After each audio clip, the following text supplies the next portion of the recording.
अस्सलाम वालेकुम फ्रेंड्स। जी तो फ्रेंड्स, कैसे हैं आप सब। मैं मोहम्मद नईम आपको आपके अपने YouTube channel Fun and Info with MNS में वेलकम करता हूं।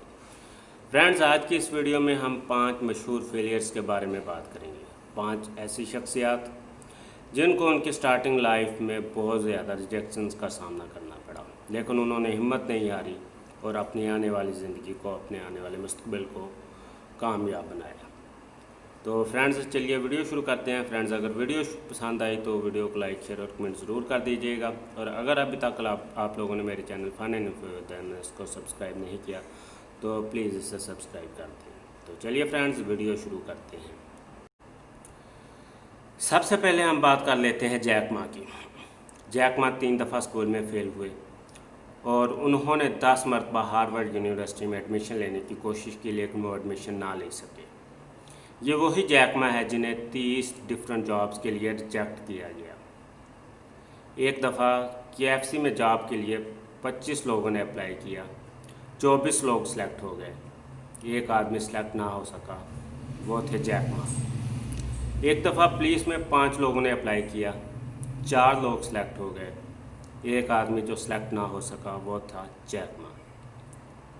ये वही जैक मा है जिन्होंने अपने दोस्तों, रिश्तेदारों से कुछ पैसे उधार लेकर एक कंपनी शुरू की। जब वो अपनी कंपनी शुरू करने जा रहे थे तो उनके रिश्तेदारों और दोस्तों ने उन्हें बहुत ज़्यादा टांट किया कि तुम ये कंपनी कभी भी कामयाब नहीं कर सकते। लेकिन आज उनकी वही कंपनी दुनिया की टॉप रेटेड कंपनीज में से एक कंपनी है। जैक मा का शुमार आज दुनिया के अमीर तरीन लोगों में होता है। उनकी नेटवर्थ $38.6 मिलियन है। जैक मा को आजकल लोग अलीबाबा फाउंडर के तौर पर भी जानते हैं। अलीबाबा एक सबसे बेस्ट ई-कॉमर्स कंपनी बनती जा रही है। अब बात कर लेते हैं एडिसन की।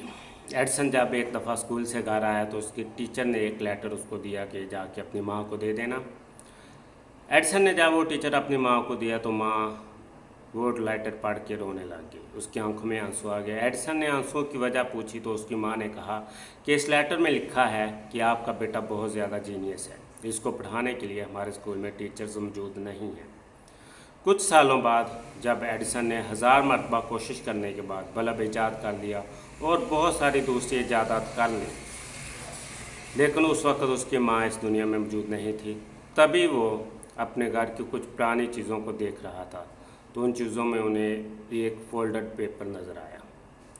जब एडिसन ने वो फोल्डेड पेपर देखा तो ये वही लेटर था जो कुछ साल पहले उसकी माँ ने उसे चेंज करके पढ़ के सुनाया था।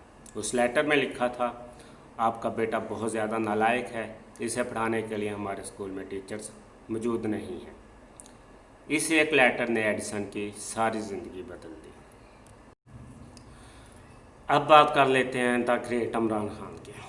इमरान खान जिनको उनके कैरियर के स्टार्ट में ही उनके कोचेज़ ने रिजेक्ट कर दिया कि आपका बॉलिंग एक्शन सही नहीं है, आप कभी भी फास्ट बॉलर नहीं बन सकते, लेकिन उन्होंने फास्ट बॉलर बन के दिखाया और 1992 का वर्ल्ड कप अपनी कैप्टनसी में पाकिस्तान के लिए जीता। फिर 1996 में इमरान खान ने एक सियासी पार्टी पाकिस्तान तहरीक-ए-इंसाफ का आगाज़ किया। पहले ही इलेक्शन में उन्हें एक भी सीट ना मिल सकी, यहाँ तक कि वो अपनी भी सीट लूज़ कर गए थे। लेकिन 22 साल की मुसलसल जद्दोजहद के बाद 2018 में बिल आखिर वो कामयाब हुए और इस वक्त वो पाकिस्तान के प्राइम मिनिस्टर हैं। अब बात कर लेते हैं मिस्टर बीन की। मिस्टर बीन को तो आप सब लोग जानते ही होंगे। मिस्टर बीन को स्पीच डिसऑर्डर की डिजीज़ थी, जिसकी वजह से उनको स्टार्टिंग में तमाम ऑडिशंस में फ़ेल कर दिया गया। वो कोई भी रोल, कोई भी शो, कोई भी फिल्म हासिल ना कर सके, लेकिन उन्होंने अपनी स्पीच डिसऑर्डर की बीमारी को अपने आड़े ना आने दिया और मेहनत जारी रखी। और आज मिस्टर बीन एक मशहूर फिल्म एक्टर के तौर पे जाने जाते हैं। उनकी बहुत सारी फेमस डॉक्यूमेंट्रीज, मूवीज़ हैं जिन्हें छोटे बच्चे और बड़े सभी बहुत ज़्यादा पसंद करते हैं। अब बात कर लेते हैं दुनिया के मशहूर फुटबॉलर मेसी की। मैसी को 11 साल की एज में स्कूल की टीम से निकाल दिया गया था क्योंकि उन्हें ग्रोथ हार्मोन डेफिशिएंट डिजीज़ थी, जिसकी वजह से उनका कद दूसरे बच्चों की निस्बत छोटा था। लेकिन उन्होंने इस ग्रोथ हार्मोन डेफिसिट की डिज़ीज़ को अपने आड़े ना आने दिया, मेहनत जारी रखी और अपने स्कूल की टीम ने अपना नाम बनाया। आज दुनिया मैसी को एक अजीम फुटबॉलर के तौर पे जानती है।